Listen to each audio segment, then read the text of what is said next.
Location Langlois vous présente la broyeuse à branche 12 pouces. Présentation.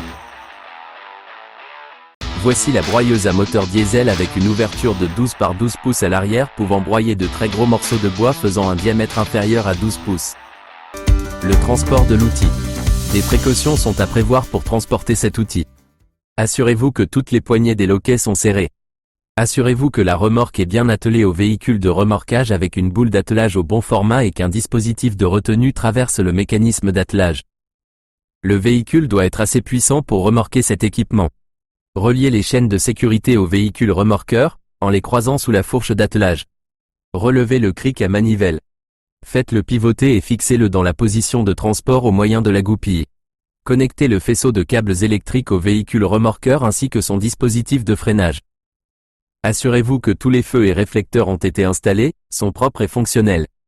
Ne roulez pas à plus de 80 km/h lorsque vous remorquez cette machine.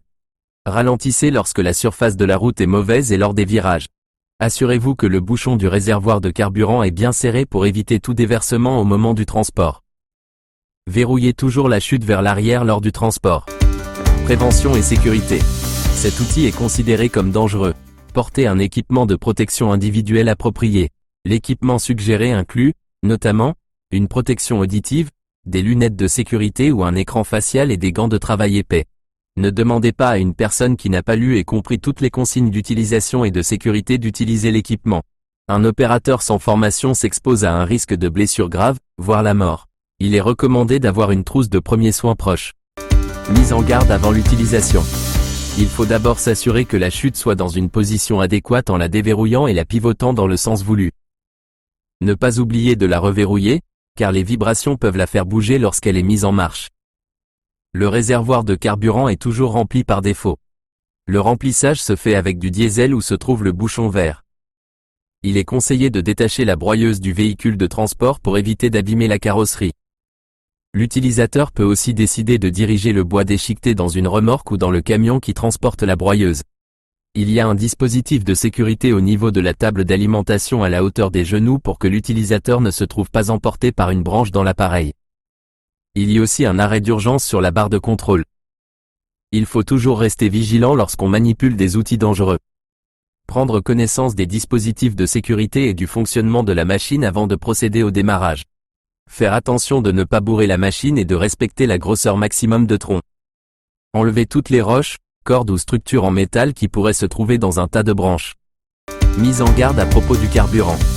Cette broyeuse fonctionne avec du diesel, c'est très important de vérifier régulièrement le niveau sur le compteur. Lors du remplissage, il faut faire attention de ne pas confondre avec le bouchon du réservoir à huile hydraulique situé juste à côté. Le bouchon du réservoir de carburant est vert, et il est bien identifié d'une icône de pompe. La broyeuse possède une grande autonomie mais il est recommandé de prendre une pause aux 4 heures pour vérifier le niveau et remplir le réservoir, car il est primordial de ne pas manquer de carburant lors de l'utilisation de cet équipement. La complexité du circuit moteur bloquerait la machine et il faudrait utiliser des outils pour pouvoir la redémarrer. Le tambour qui sert à faire tourner les couteaux est entraîné par une force centrifuge due à son poids. Si le moteur s'arrête en travaillant à cause d'un manque d'essence, la force centrifuge exercée par le tambour forcera le moteur à tourner pouvant causer des dommages à long terme et boucher la machine de bois. Démarrage de l'outil. Puisqu'il s'agit d'un moteur diesel, il faut respecter les délais pour les glow plugs quand le moteur est froid. Il suffit de mettre la switch à on en tournant la clé dans le sens horaire vis-à-vis la coche intermédiaire à la ligne du milieu et d'attendre environ 10 secondes que les glow plugs réchauffent les cylindres. Après 10 secondes, procédez au démarrage en tournant la clé une fois de plus vis-à-vis la troisième coche, soit la dernière ligne dans le sens horaire. Il n'y a plus besoin de toucher à cette partie une fois le moteur démarré. Ensuite, on se dirige vers le bras qui contrôle la vitesse du moteur et des couteaux.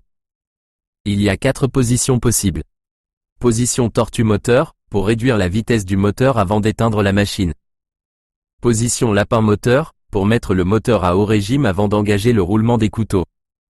Position tortue couteau, pour engager le dispositif de coupe sans endommager le système de roulement.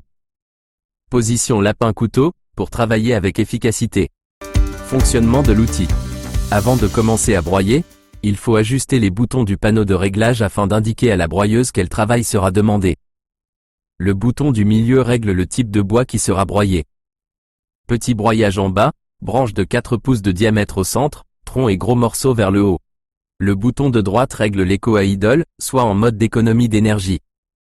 Ceci fait en sorte que l'équipement se met automatiquement à bas régime lorsqu'il n'est pas en utilisation. L'activation se fait en bas. Le bouton de gauche est pour régler la sensibilité de la sécurité au niveau des genoux. Lorsqu'on éprouve une force sur la barre rouge de la chute arrière, la broyeuse est réglée pour s'arrêter par souci de sécurité. Le bouton ajuste cette sensibilité. Le bras rouge sert à engager le rouleau d'entraînement qui fait avancer le bois pour alimenter le broyeur. Lorsque le bras est placé au centre, le rouleau est au neutre et ne tourne pas. Lorsqu'on pousse le bras vers l'avant et qu'on le maintient dans cette position, la machine est réglée au reculon. Ceci permet de faire marche arrière si un morceau est coincé à l'intérieur. Lorsqu'on tire le bras vers nous d'une coche, la machine est réglée en marche avant. Cela engage le bois vers l'intérieur et alimente la broyeuse.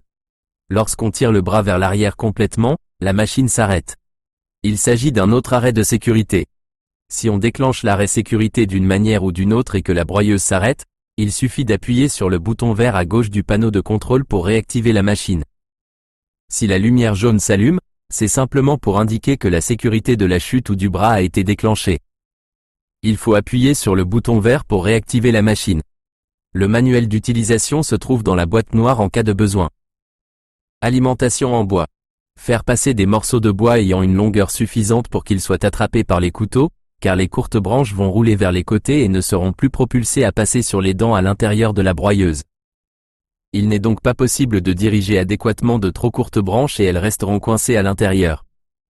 Commencer par les gros morceaux et finir avec le branchage. En terminant avec un tas de branches, ceci permet de ramasser des morceaux qui seraient possiblement coincés. S'assurer qu'il ne reste plus rien dans la chute et dans le rouleau d'entraînement d'alimentation et que ce soit propre. Éteindre la machine. Quand le travail est terminé, à l'aide du bras de contrôle, faire décélérer les couteaux en position tortue, puis ensuite glisser vers le moteur au bas régime. Une fois que la vitesse se stabilise, éteindre le moteur en tournant la clé dans le sens anti-horaire jusqu'à l'icône rouge d'arrêt. Ne jamais éteindre le moteur si les couteaux sont encore embrayés, parce que la force de rotation des tambours est trop élevée et continuera à faire tourner le moteur même s'il est éteint, ce qui peut endommager le moteur. Nettoyer la machine. Enlever tous les débris. Remonter la table d'alimentation en position verticale. Fixez-la au moyen des loquets. Assurez-vous que la broyeuse est bien attelée au véhicule remorqueur. Suivre les indications de transport du début de la vidéo.